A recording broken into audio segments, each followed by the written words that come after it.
We're going to start this series with a little history lesson. Why? Because understanding how SEO used to work, how it has progressed, and what you now need to avoid is a very good way of creating context and helping you to understand what SEO means today. When SEO was first born, Google's algorithm was a lot simpler and manipulating it to your own ends was a lot easier as a result. Back then, Google looked at two key factors in determining its rankings. Those factors were keyword density and links profile. Your links profile, also called your backlinks profile, is essentially determined by how many links you have pointing to your website coming from other sites. This serves two important roles. Firstly, links help Google's robots to find your website. Bots crawl the web by reading content and following links from one site to another. If you have a link on a site that Google has already indexed, then this will allow it to find yours and add it to the network. At the same time, Google views links as testimony, assuming that a website would only link to another website if it thought said website was good and had something valuable to offer its users. Google would also assume that if you have links from 20 websites about hats, then your site is probably going to be about hats as well, especially if the anchor text has your search phrase in it. The other factor was keyword density.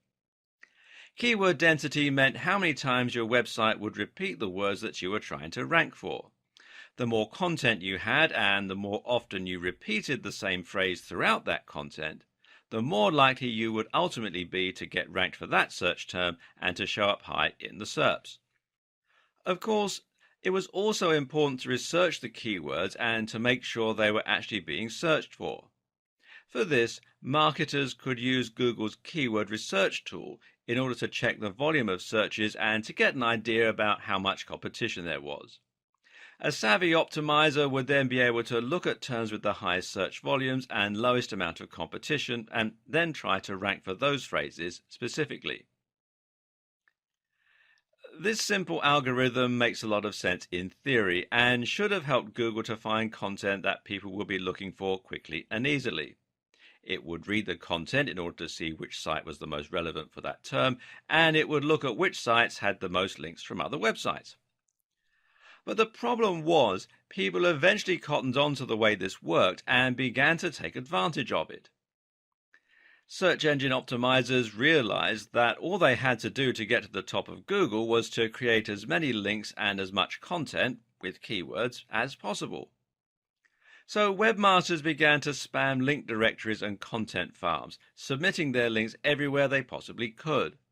They began to pay other content creators to place links on their pages, and they would also trade links. Most websites ended up with a massive list of links somewhere on one of their pages, and these would just be other random sites that had contacted them and asked to exchange links. Worse was what started to happen to content.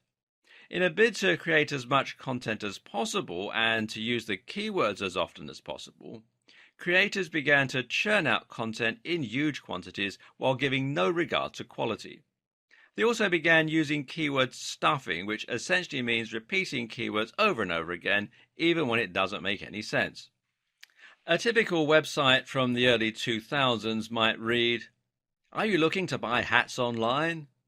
Then you have come to the right Buy Hats Online website. This is the best place to buy hats online for anyone who wants to buy hats online, Carolina." As you can see, this content is completely nonsensical and will be highly off-putting for any real visitors looking to make a purchase. And then it got worse still. Creators began to actively steal content from other site owners and spin it in order to make it unique. Now, Google won't rank duplicate content, otherwise it would risk making every search result identical.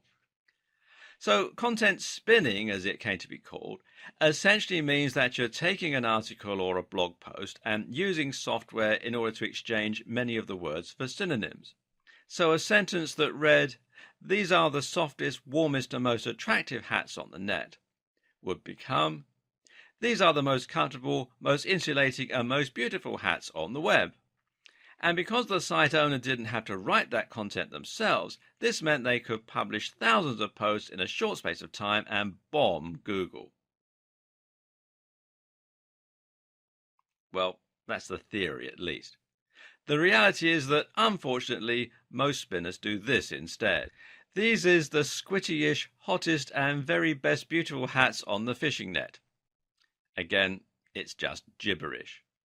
So, by placing thousands of links on other sites, using their keywords as the anchor text, and by filling their sites with tons of useless content, website owners were able to get themselves to the top spot of Google. This system was so easy to abuse that some people could even get completely unrelated websites to the top of specific SERPs against the owner's will. You could make it so that searching for Big Idiot would bring up a picture of your friend, for example. This was called a Google bomb. Obviously, this started to make a mess of Google's results, and so Google had to adapt and get smarter.